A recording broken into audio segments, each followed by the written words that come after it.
అంటే ఎక్కడ ఏం జరుగుతుందో తెలిసింది కదా మాకు. అంటే వాళ్ళు కూడా నేను ఎవరో వచ్చి పోయినా పంపించారండి అనేవారు. సరే మా నవ్వుతా మంచిది, నన్ను మేము పంపించాలి అనేవాళ్ళం.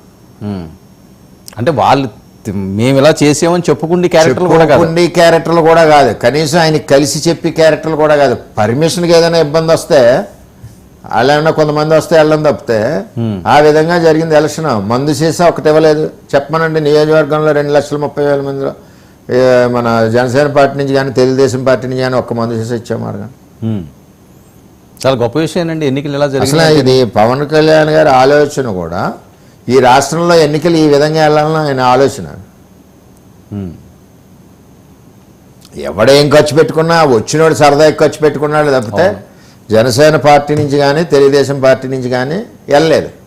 మినిమం ఖర్చు ఎలాగే ఉంటుంది, జెండాలు కొనుక్కోవడం, కార్లు పెట్టుకోవడం, కార్లకు డీజిల్ పోయించుకోవడం, ఖర్చు అసలు ఎవరికన్నా చెప్తే అది కూడా పోయింది రాళ్ళు. బాబు డీజిల్ లేవే పోయించానంటే పోయింతారు కూడా. అంటే ఎవడకాడు. నేను ఒక విలేజ్లో వెళ్తుంటే మంచి టోపీలు పెట్టుకుని కళ్ళద్దాలు పెట్టుకుని అమ్మాయిలు ప్రచారం చేస్తున్నారు. ఈ లెవెల్లో కార్యకర్తలు మన వాళ్ళు ఏం కాదు కదా అని బండి ఆపి ఎవరమ్మా అన్నారు. మేము అక్కడ బెంగళూరు నుంచి వచ్చామండి, సాఫ్ట్వేర్ టీం అండి మేము. మరి మీకేం తెలుసా మేము ఇలా ఓటు అడుగుతున్నామండి అన్నారు. సరే ఇంక దాంతోపాటు సూపర్ 6 కూడా ఉన్నాయి, ఇవి కూడా కొన్ని పాంప్లెట్లు పంపుతాం, అవి కూడా ఇచ్చి అడగన్నాను. అంటే ఎవడి వర్క్ ఆడు చేసుకుని పోతున్నారు. మా వర్క్ పొలిటికల్ వర్క్ మాది నడుస్తుంది ఒకేపు నుంచి. ఇది ఒక ఎడిషనల్ వర్క్. మీరు ఊహించుంటారు కదా ఇలా కూడా ఎలక్షన్ ఎలా ఊహించలే ఉన్న చెప్తున్నాను కదా. అసలు ఇలా ఎలక్షన్ ఉండడం నిజంగా ఆయన అదృష్టం. అంటే పవన్ కళ్యాణ్ గారి అదృష్టం. ఎవరికి ఏ లీడర్కి లేదు. ఏ లీడర్ కన్నా ఇప్పుడు సొంత లీడర్ ఇప్పుడు మమ్మల్ని వెళ్ళి పని చేయమన్నా ఎంత ఇస్తున్నావు, మరి మా దగ్గర డబ్బులు ఎక్కడ ఉన్నాయని చెప్పి అనే పరిస్థితి ఎవరన్నా. ఇప్పుడు అలా కాదు కదా. ఎవరి కాళ్ళు నేను ఎంతో కొంత వర్క్ చేయాలి. ఆయన క్యారెక్టర్ అందరికీ తెలుసు కాబట్టి వీళ్ళందరూ ఆ విధంగా వెళ్ళారు.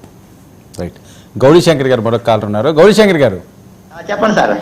మీరే చెప్పాలి. కాల్ చేశారు వర్మ గారికి ఒకసారి మళ్ళీ మేము ఆయన వర్మ గారు నమస్కారం సార్. మాది అప్పనపల్లి సార్. వెంకటేశ్వర టెంపుల్ ఉంది కదండి, కొబ్బరికాయ వెంకన్న బాబు. పెద్ద బూరి పులిహోర బాగుంటుంది మీ Appanapalli temple. Okay sir, okay sir, okay sir. మీరు పవన్ కళ్యాణ్ చాలా హెల్ప్ చేశారు సార్. మీరు సార్ హెల్ప్ కాదు, బాధ్యత. అది మన పార్టీ ఆదేశాలు, బాధ్యత మనం చేయాలి. ఆయన కూడా 144 సీట్లు చేశారు కదా. Okay sir. నా సంకల్పం ఏంటంటే సార్, హలో చెప్పండి. పవన్ కళ్యాణ్ గారు సీఎం అవ్వాలి. మా ఊరి నుంచి నడుచుకుంటూ అరసవిల్లు ఉంది కదా సార్, అక్కడికి వెళ్తామని మొక్కు సార్ నాది. ఓకే, నడిచి టైం వస్తే కొంచెం కొద్ది రోజుల్లో వస్తా సార్. Okay okay sir. సరే సార్. ఇదొకటి బాగా నడుస్తున్న అంశం, పవన్ కళ్యాణ్ గారు సీఎం అని ఉంటుంది కదా. ప్రతి ఒక్కరికి ఉంటుంది. కార్యకర్తలు లేకుండా ఎలా ఉంటుంది కదా. ఆయనకి ఉందా అండి జనరల్గా ఆయన మాట్లాడినప్పుడు ఏదో సాధించాలండి, లేకపోతే రాష్ట్రం బాగోవాలని ఆలోచన?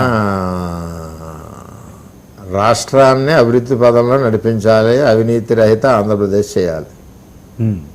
ఇద్దరు లీడర్స్దే ఒకటే కోరిక. ఓకే. ఎట్టి పరిస్థితుల్లోనే మందు కానీ డబ్బు లేకుండా ఎలక్షన్ అవ్వాలన్న కోరిక కూడా ఆయనకుంది. అంటే ప్రజలు అవి లేకుండా ఓట్లు వేసే పరిస్థితి ఉంటుంది, అలా తయారు చేస్తారు కదా. రాదండి. ఇప్పుడు మా దగ్గర అయింది, మందు లేదు, ఓట్లు వేసారు కదా.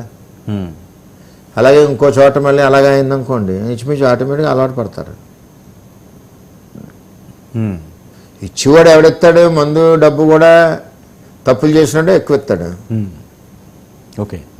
ఇవాళ మరి ఎక్కడి నుంచి తెచ్చాడు? లిక్కర్లో డబ్బు తెచ్చాడు జగన్మోహన్ రెడ్డి. లిక్కర్ డబ్బు ఎవడదే? మనం తాగిన డబ్బే, మన కష్టమే. ఇవన్నీ కూడా ప్రజల్లో ఉందా? ఉంది ఆంధ్రప్రదేశ్. వస్తున్నాడు కదా, ఇంట్లో చెప్తున్నాడంటే మన దగ్గర దొబ్బిందే కదా అని మా వాడికి లాంగ్వేజ్లో చెప్తారు. ఇంకా రఫ్గా చెప్తారు, టీవీలో చెప్పకూడదని చెప్పలేదు. ఎంత ఖర్చు పెట్టి ఉంటారండి ఎలక్షన్కి వాళ్ళు?